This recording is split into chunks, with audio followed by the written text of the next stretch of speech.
Xin chào các bạn, hôm nay tôi sẽ hướng dẫn các bạn đường chạy giao trên ATCAM 2012 phần Toolpath. Tôi sẽ mở một file.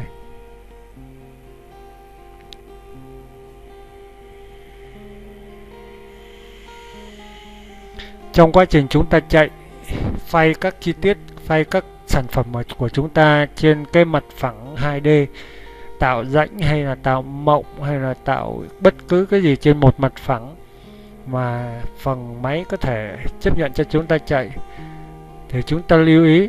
Ví dụ trong trường hợp mà những cái rãnh chúng ta phay sâu xuống mà giữ cái phần kích thước của nó là 5 ly ở phía trong này,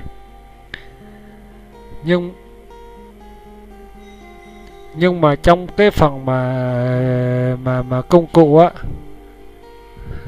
trong phần profiling tool là phần lựa chọn công cụ, lựa chọn cái mũi phay á để chúng ta gia công. Ví dụ như ở đây á, trong cái bảng mà mũi phay rotor, mũi phay thẳng nè, đây là cái bảng mũi phay thẳng mà nó không có cái mũi 4 ly để phù hợp phay cho cái rãnh 5 ly. Chúng ta phải lưu ý, rãnh lớn hơn thì chúng ta phay mũi nhỏ hơn, không nên phay mũi bằng. Tại vì phay mũi bằng á, thì lỡ cái mũi đó nó mòn khoảng chừng 2 gem thì cái rãnh nó sẽ bị thiếu. Thành ra nếu mà muốn chính xác 10 ly hoặc 10 ly mấy á, hơi dư ra một chút xíu thì các bạn lên đánh theo cái đường trong, có nghĩa là mũi nhỏ hơn thì nó ăn sẽ theo cái viền mà chúng ta vẽ này, đánh đủ luôn theo cái đường vẽ của chúng ta. Thì phần này thì chúng ta, ví dụ trường hợp chúng ta không có mũi, tôi lấy ví dụ như chúng ta không có mũi 2 đi, thì tôi copy cái mũi 3 ra, đó, copy nó ra đây, rồi chúng ta bấm vào edit. Ở đây chúng ta sẽ chỉnh sửa cái mũi này, còn 2 ly ở đây là đường kính 2 ha. Đó, độ ăn sâu thì 1 chấm mấy thì tùy các bạn, nhưng mà đừng có sâu quá nó sẽ gãy mũi. Đó, tôi cho là 1.2 độ sâu. Cái độ bóc vật liệu của nó là 0.8. Đó, nó mỗi lần ăn rồi là 0.8 mili, 8 gem á. Đó, rồi chúng ta bấm OK. Khi chúng ta bấm OK thì ở đây nó sẽ có cái mũi 2 ly sẵn trong đây, và nó sẽ nhớ hoài trong này. Nếu mỗi khi chúng ta xài mũi 2 ly thì nó sẽ nằm ở đây nha. Chúng ta sẽ chọn lựa. Đó, thì nó ra cái mũi 2 ly đây. Đó, cái ăn đi tới của nó là 0.8, còn bước ăn sâu của nó là 1.2. 1.2 là cái bước ăn lần đầu tiên. Ví dụ như để 4 ly thì 1.2 nó sẽ đánh 3 lần hoặc là 4 lần. Đó, 4 lần như vậy. Đó. Còn chúng ta tiếp tục cái phần chọn mũi. Tương tự như cái mũi rotor thẳng thì những cái mũi mà đây là mũi rotor thẳng, cái mũi này là mũi cầu. Mũi cầu thì thường thì chúng ta sẽ đánh những cái chi tiết 3D nhiều hơn, ví dụ khuôn mẫu hay là cái mặt phẳng có hình cong.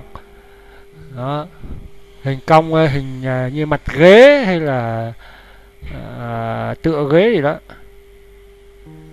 Rồi còn cái phần mà V Kevin đối với ngành gỗ á, thì chúng ta sẽ đánh những cái phần nghiêng 45 độ, nghiêng 32 độ, nghiêng 35 độ, rồi nghiêng 30 độ ở những cái mép cạnh của mặt bàn, hay là đa phần là mặt bàn là chủ yếu.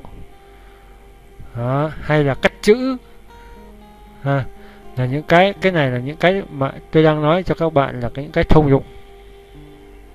Còn cái phần chúng ta có thể đánh hoa văn.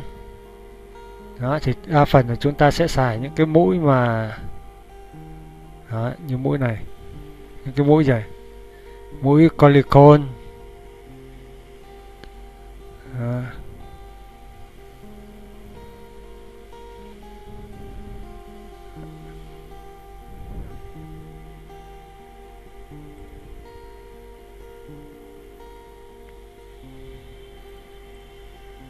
Những cái mũi này chúng ta có thể chọn mũi những cái đánh mà chúng ta lập trình đánh cho những cái bức tranh, bức tượng hay những cái bức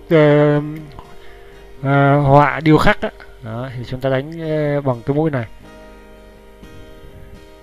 Rất nhiều loại mũi chúng ta có thể chọn, nhưng đa phần ngành gỗ thì nó có tập trung chủ yếu vào những cái 4 mũi này là cơ bản nhất và là thường hay xài nhất. Và liên tục thì xài là cái thằng mũi thẳng này.